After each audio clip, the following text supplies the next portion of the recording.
Hi, I'm Bill Eaton. I'm with Senior Little International and have been for the past 6 or 7 years involved in Hand Washing for Life. And we've worked closely with them to help develop the criteria for the placement of hand sinks. And we have a little plan here of a fast casual facility.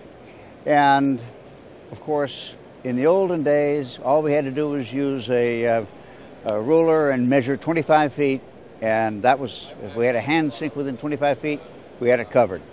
Well, that didn't relate to what people are doing. And so what we have shown is the critical areas where the possibility of foodborne illness and cross-contamination exists.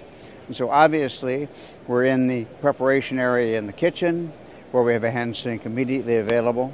And then we have the preparation which occurs through this area. And we have placed a hand sink in both ends of that within easy access to the employees who will be working there. And the critical element is we have to make it easily accessible or it will be skipped. And then we continue with placement of units which will help the incoming customer, because we know that the chances that they're going to go to the washroom and wash their hands before they eat is pretty slim. So we have a unit here for the sanitizing of hands. And at the same time, we have placed a unit here for waitresses so that they can quickly, when picking up food, clean their hands, making them very, very accessible.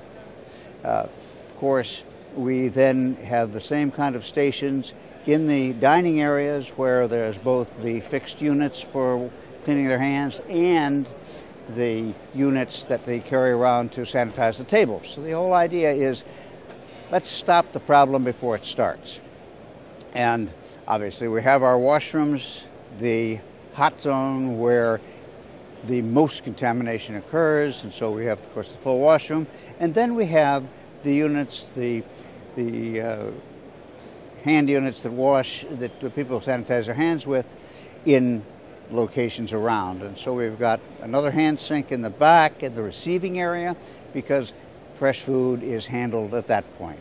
If we can make sure that the employee has a full access to hand sinks throughout the process of his workday, it'll become an easy process. It'll become a simple standard of the way he works. And that's our element. We have to make sure that we make them accessible and we treat the hot zones specifically carefully so that everything can be managed. And with that, we are going to get ourselves as close to an 100% sanitary method as we possibly can.